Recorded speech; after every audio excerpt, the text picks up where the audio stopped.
वक्त का किस्सा है। मोकुसान नामी गांव में एक किसान अपने छोटे से खानदान के साथ रहता था। उस किसान ने अपने घर पर मुर्गियों के पिंजरे बनाए हुए थे, जिसमें उसने बहुत सारी मुर्गियां पाली हुई थी। किसान की जमीन से जो भी कमाई होती वो उससे अपनी मुर्गियों के लिए अच्छी खुराक लेकर आता, ताकि उसकी मुर्गियां अच्छी तरह परवरिश पा सकें। अरे वाह बेटू, बेटा मुर्गियाँ तो बहुत अच्छी तैयार हो गई है। जा बाजार में कसाई की दुकान पर जा और इन मुर्गियों को बेचने की बात कर। अब्बू जान, बात तो आपकी ठीक है, मगर मैं चाहता हूँ कि हमें अभी ये मुर्गियाँ बाजार में नहीं बेचनी चाहिए, बल्कि हमें इनके अंडों का इंतजार करना चाहिए। जब ये अंडे देना शुरू हो जाएंगी तो हमें ज्यादा प्रॉफिट होगा। नहीं बेटा, हम आधी मुर्गियाँ बेच देंगे और आधी मुर्गियों के अंडे निकलवा कर बेचेंगे।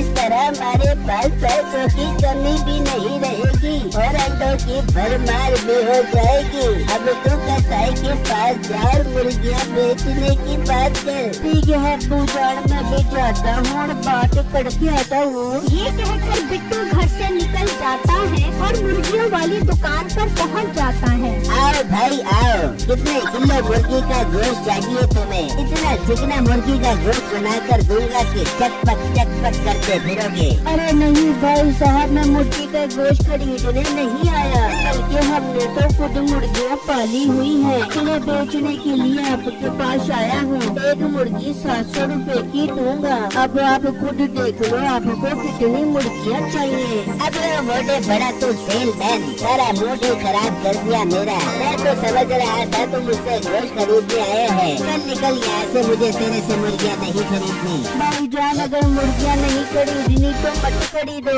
मगर बदतमीजी करने की जरूरत नहीं है। वैसे भी तो मैं आपका भला सोच रहा था। आप 1000 रुपए की मुर्गी बेचते हो, मैं आपको 700 रुपए की दे रहा था। इतना तो मेरा हमदर्द न बन। शाबाश मेरा वीर, निकल यहाँ से। अरे लड़के, तू क्या बदतमीज इंसान के वो लग रहा है? यहाँ मेरे पास आजा, मैं तुझसे मुर्गियाँ खरीद लूँगा। बिट्टू उसके पास चला जाता है। अंकल, आपने उस बदतमीज मुर्गी वाले की दुकान के साथ अपनी दुकान खोली हुई है, आपका गुजारा कैसे होता है इसके साथ? अरे बेटा, मैं इसके मुँह ही नहीं लगता। मैं अपनी रोटी करता हूँ और अपने बच्चों का पेट पालता हूँ। अंकल, मैं बापी को मुर्गियाँ बेचा करूँगा, और वो भी 700 की नहीं बल्कि 600 रुपए के हिसाब से। इस तरह आपकी कमाई अच्छी हो जाएगी। अरे फिर तो तुम मुझे कल से ही मुर्गियाँ देना शुरू कर दो। ठीक है अंकल, मैं कल से आपको मुर्गियाँ पहुँचा दिया करूँगा। ये कहकर बिट्टू वहाँ से चला जाता है और वो परेशान उसे देखता रह जाता है। अरे यार, ये मैंने क्या चवली मार दी। अगर ये इतनी सस्ती मुर्गियाँ देना शुरू कर देगा तो मेरी तो दुकान फ्लॉप हो जाएगी। वहाँ बिट्टू घर पहुंचकर अपने अब्बू को बताता है कि उसने कसाई से बात कर ली है। शाबाश मेरा बेटा। अच्छा ये तो बता, एक मुर्गी कितने रुपए के हिसाब से बेचेगा? अब्बू जान, आप इस बात को छोड़ो, मैं एक मुर्गी 600 रुपए के हिसाब से बेचूंगा। इसमें हमें अच्छा प्रॉफिट हो जाएगा, परेशान मत हो। ठीक है बेटा, जैसे तुझे बेहतर लगे, बस तू कल से मुर्गियाँ बेचना शुरू कर। फिर जब अगला दिन निकलता है तो बिट्टू मुर्गियाँ बेचने के लिए निकलता है और उनकी दुकान पर पहुंच जाता है। ये लो अंकल, मैं आपकी मुर्गियाँ ले आया हूँ, 600 रुपए के हिसाब से मुझे पैसे दे दो। अरे मेरे प्यारे भाई, मैंने कल तुम्हारे साथ जो बदतमीजी की, मुझे सारी रात नींद नहीं आई। सारी रात मेरा ज़मीर मुझे मलामत करता रहा कि मैंने उस भोले भाले मासूम लड़के के साथ ये क्या किया। भाई मैं तुमसे 600 रुपए के हिसाब से मुर्गियाँ खरीदना चाहता हूँ। कोई जरूरत नहीं है बेटा मुझे मक्खन लगाने की। अब मैं तुम्हें एक मुर्गी भी नहीं बेचूंगा। आइंदा मुझसे बात करने की जरूरत नहीं है। मोटे, एक तो मैं तेरे से प्यार से बात कर रहा हूँ और तू मुझे नखरे करके दिखा रहा है। बहुत पछताएगा तो ये याद रखी। बिट्टू मुर्गियाँ बेचकर घर वापस आ जाता है और वहाँ मुर्गियाँ सस्ती होने की वजह से सारे लोग उससे ही मुर्गियाँ खरीदते हैं। ये सब देखकर मीठे की होश उड़ जाते हैं। ये तो सारा काम ही खराब हो गया। मेरी दुकान पर तो कोई ग्राहक ही नहीं आ रहा और सब लोग बाबे से मुर्गियाँ खरीद रहे हैं। मीठे, कोई हल निकाल, वरना तो तू और तेरे बेगम दोनों भूखे मर जाएंगे। मीठा अपनी दुकान छोड़कर वहाँ से चला जाता है और अपने घर पहुँच जाता है। हाँ मेरे बेटे, आई लव यू। आज तो बड़ी जल्दी सारी मुर्गियाँ बेच के आ गया। और बेगम मुर्गिया के खाद बेच कर आ गया, एक भी मुर्गी नहीं बिकी। ये तू क्या कह रहे मीठे, मुझे बता तेरा क्या क्या? फिर मीठा नसीबों को सारी बातें बताता है, जिसे सुनकर नसीबों बहुत परेशान हो जाती है। हाय मीठे, ये क्या? मैंने कितने बड़े बड़े सपने सजाए थे कि तेरी मुर्गी की कमाई से मुझे बैंक के बाहर में जाके 10 रुपए पूंजी, तूने तो मेरे सारे 7 रुपए पानी बेच दिया। अपना मुंह बंद कर, बड़ी तू माइकल जैक्सन की बेटी। यहाँ पर मैं मुर्गियाँ न बिकने की वजह से परेशान हूँ और तुझे दास की पड़ी हुई है। कोई हल निकाल जिससे हमारा कारोबार दोबारा चलना शुरू हो जाए। मीठे एक हल है मेरे पास, मगर अभी खाना से ये बात किसी को न बता दिया। फिर नसीबों मीठे को एक प्लान बताती है जो मीठे को बहुत पसंद आता है। अरे वाह बेगम, ये प्लान तो बहुत जबरदस्त है। अभी तक तो मार्केट में इस तरह का कोई प्लान नहीं आया। मैं कल ही इस काम को अपने दोस्तों के साथ मिलकर मंतकी अंजाम तक पहुंचाता हूँ। फिर जब अगला दिन निकलता है तो मीठा अपनी दुकान पर खड़ा होकर बिट्टू के आने का इंतजार करने लगता है। आने दो उस मोटे को, फिर देखो मैं इसके साथ करता क्या हूँ। इतनी ही देर में बिट्टू मुर्गियाँ लेकर वहाँ आ जाता है। आ जाओ बिट्टू, मैं तुम्हारा ही इंतजार कर रहा था। तुम्हारी मुर्गियों की वजह से मेरी सेल बहुत ज्यादा बढ़ गई है। अंकल ये तो बहुत अच्छी बात है, जो मेरी वजह से आपका फायदा हो गया। बिट्टू मुर्गियाँ बेचकर वहाँ से जाता है तो मीठा भी उसके पीछे जाता है और बिट्टू का घर देख लेता है और वापस अपनी दुकान पर आकर खड़ा हो जाता है और अपनी चाल चलने के लिए अगले दिन का इंतजार करने लगता है। और फिर जब अगला दिन निकलता है तो मीठा भेष बदलकर अपने दोस्तों के साथ बिट्टू के घर पहुँच जाता है। अरे वाह, तुम्हारे पास तो बहुत अच्छी मुर्गियाँ हैं। हमको तुम्हारी मुर्गियाँ बहुत पसंद आई। हम तुमसे सारी मुर्गियाँ 5 लाख रुपए में खरीदना चाहते हैं। क्या 5 लाख रुपए? ये तो बहुत ज्यादा है। तो तुम्हारी मुर्गियाँ भी तो बहुत ज्यादा नायाब है।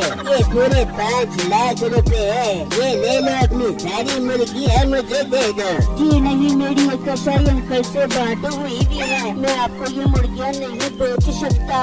बेटू बेटा तो पागल हो गया है। ये हमसे इतनी कीमत पर मुर्गियाँ खरीद रहे हैं, बस मैं इन्हें ही बेचूंगा। पर अपनी जान, बस और कुछ कहने की जरूरत नहीं भाई, आप ये मुर्गियाँ ले जा सकते हो। मीठा वो सारी मुर्गियाँ लोड करवाता है और उन्हें वो पैसे देकर चला जाता है। देख बेटा, मैंने कभी जिंदगी में इतनी बड़ी रकम नहीं देखी। आज मैं पूरे 5000 की मिठाई मंगवा कर पूरे गांव में तकसीम करवाऊंगा। वो जैसे ही पैसे उठाता है तो नीचे पत्थर होते हैं। अरे बेटा, ये तो नीचे पत्थर है। अरे वो आदमी हमें लूट कर चला गया। अबू जान, मैंने आपको मना भी किया था कि ऐसे एड़े गहड़ों पर यकीन मत करो, लेकिन आपने मेरी एक नहीं सुनी। अरे बेटा, ये सब छोड़ और जाकर उन लोगों को पकड़, वो ज्यादा दूर नहीं गए होंगे।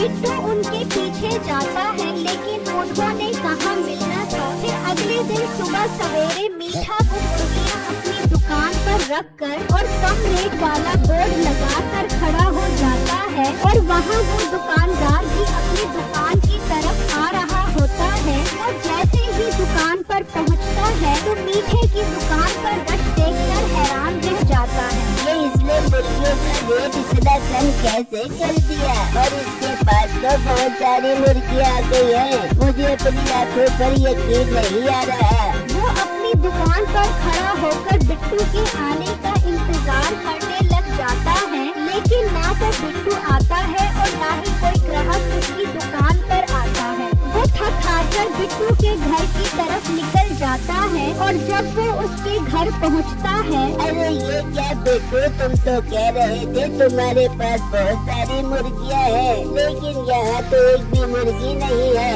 अरे भाई अब हम तुम्हें क्या बताएं, हमारे साथ कितना बड़ा धोखा हो गया है। क्या मतलब, कैसा धोखा? अंकल कल एक फराडी हमारे घर आया था और हमें धोखा देकर सारी मुर्गियाँ ले गया। अच्छा तो ये बात है, अब समझा वो फराडी कौन है? कौन है अंकल, जल्दी बताओ। बेटा वो फराडी मेरी दुकान के साथ वाला मीठा ही है, तभी तो मैं कहूँ उसके पास इतनी सारी मुर्गियाँ कहाँ से आ गई, और उसने रेट भी कम कर दिया। भाई चलो उसके पास चलो, हम अभी उससे मुर्गियाँ वापस लेते हैं। भाई ये मुर्गियाँ तो वापस नहीं मिलेंगी क्योंकि वो बहुत चालाक और लालची है। अब हमें उसे दूसरे तरीके से फंसाना होगा। बस तुम उसे उल्लू बनाने के लिए बहुत सारे अंडे इकट्ठे करके उस पर एक मुर्गी बिठा दो, बाकी मैं वहाँ जाकर उसे जाल में फंसाता हूँ। ये कहकर वो दुकानदार वहाँ से चला जाता है और अपनी दुकान पर आता है। आओ गरीब बाबे हो, देखो मेरा तो सारा माल बिक गया और तुम्हें तो वो लड़का मुर्गियाँ देने भी नहीं आया। अरे मीठे तुम मुर्गियाँ ही बेच, मेरे तो दिन बदलने वाले हैं। मैं भी उस लड़के के पास गया था, उसके पास तो बहुत कमाल की मुर्गी है जो एक बार में ही बहुत सारे अंडे देती है। मैंने तो दुबई के शेख को फोन कर दिया है, मैं उससे मुर्गी 20 लाख की खरीदूंगा और शेख को 50 लाख की बेचूंगा। मीठा ये सुनकर हक्का बक्का रह जाता है। अरे क्या वाकई ये सच तो नहीं कह रहा, मुझे ये मौका अपने हाथ से नहीं जाने देना चाहिए। मीठा चुपके से वहाँ से निकलता है और वहाँ बिट्टू भी एक मुर्गी और अंडों का इंतजाम कर चुका होता है। मीठा जैसे ही वहाँ आता है तो देखकर हैरान रह जाता है। अरे ये तो वाकई हजारों अंडे देने वाली मुर्गी है। मैं बगैर टाइम जाया किए 20 लाख रुपए लेकर आता हूँ और ये मुर्गी उस अरबी को 50 लाख रुपए की बेचकर अमीर बन जाता हूँ। मीठा अपने घर से 20 लाख रुपए लेकर बिट्टू के घर आ जाता है और मुर्गी खरीदने के लिए उसकी मिन्नत करने लग जाता है। अरे बिट्टू बेटा चल तू इसे ये मुर्गी 20 लाख रुपए में बेच दे, आगे तो दुकानदार वाले को भी तो 20 लाख रुपए की बेचेगा ना। तू इसे बेच दे, उससे पैसे लेकर अच्छी तरह किल ले। अंकल आप बेफिक्र रहे, ये पूरे 20 लाख रुपए हैं। मीठा वो मुर्गी लेकर चला जाता है और अपनी दुकान पर आकर खड़ा हो जाता है। कैसे ये बाबा बुड्ढा सरबी का इंतजार कर रहा है, इसे क्या पता कि मैं उस मोटे बिट्टू से ये मुर्गी खरीद आया हूँ। मीठे ये तो मुझे वही मुर्गी लग रही है जो मैंने बिट्टू से खरीदनी थी। जी अब तुम इसके ख्वाब ही देखते रहना।